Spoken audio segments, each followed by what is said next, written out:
Hi everyone, today is Friday, November 28th, the day after Thanksgiving. The market just closed early today at 1 o'clock. Want to wish everyone a belated happy Thanksgiving. Hope you had a great day with your friends and family. Today marks the end of November, last trading day of the week, last trading day of November, and we are going to head in on Monday. We start December 1st into the final 4 weeks of the year. As we said in the last video, it's going to go quick. Our last video too was a month ago on October 29th. We made a couple of short-term predictions. They have all worked out pretty accurately. And what we basically, ironically, October 29th was the all-time high in the market at 6920 on the S&P 500, 6,920.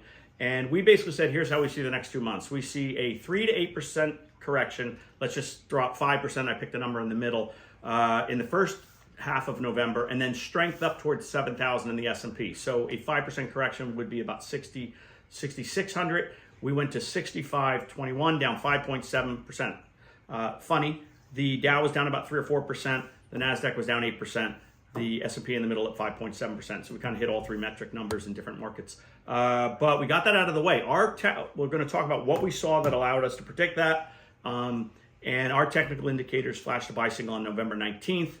True to form, the market would bottom 2 days later on the 21st at 65.21.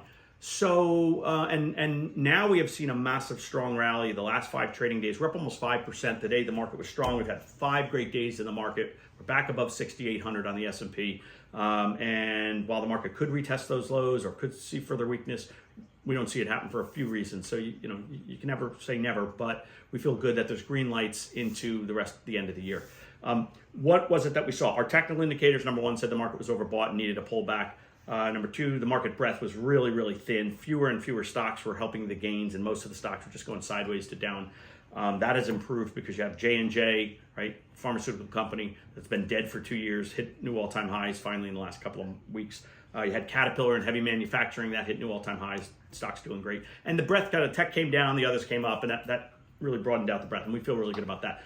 You had the Fed comments on the 29th. The Fed said, don't assume December's a guaranteed rate cut. We believe that it was, and we still do, and now the market has come back to look at that they're probably going to have a cut in December. And then the other reason was the relentless strength in the market since the April low.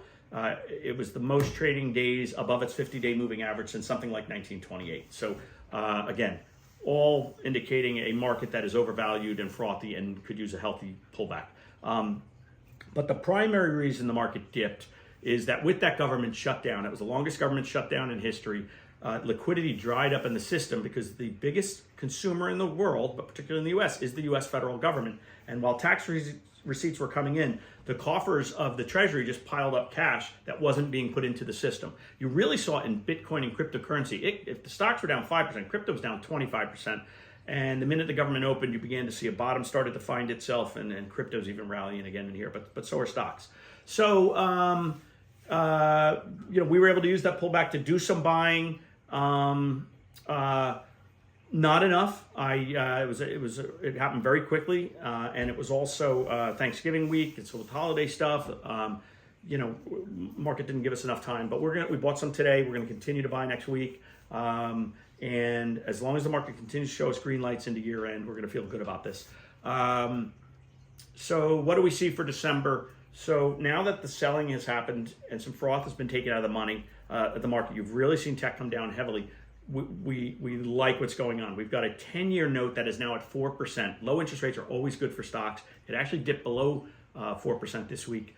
And the odds of a Fed cut were 90% before our last video. They went down to 30 after the video, or after the Fed meeting on the 29th. They're back up at 90% now. So we think the Fed's going to cut rates. It's usually bullish for stocks. That's what you're seeing confidence come back into the market.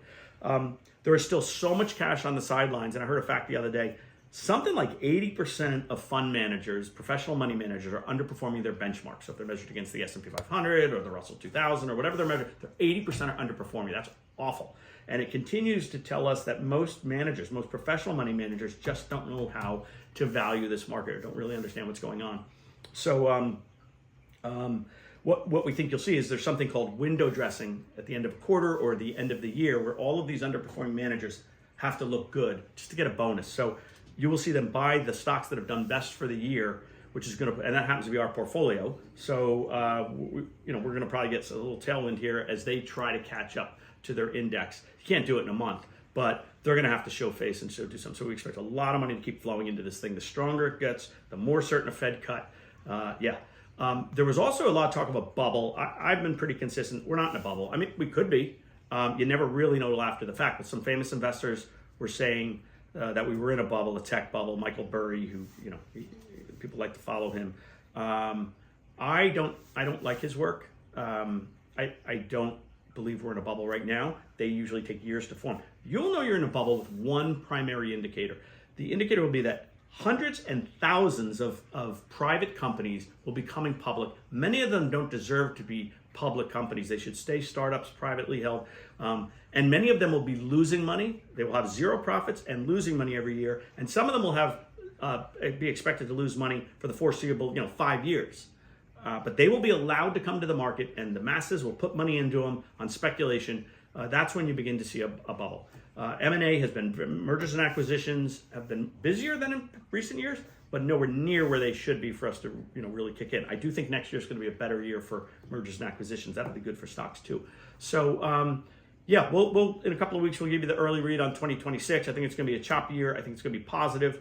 Risk asset, the higher the risk, they should do pretty well. But we'll cross that bridge in the next couple of weeks. We want to get through the last month of the year. I am looking for a run back to the old highs and maybe to 7,000 on the S&P 500, and a Fed cut at the December meeting. So that's it for today. I hope everyone has a great weekend, and we'll talk to you real soon.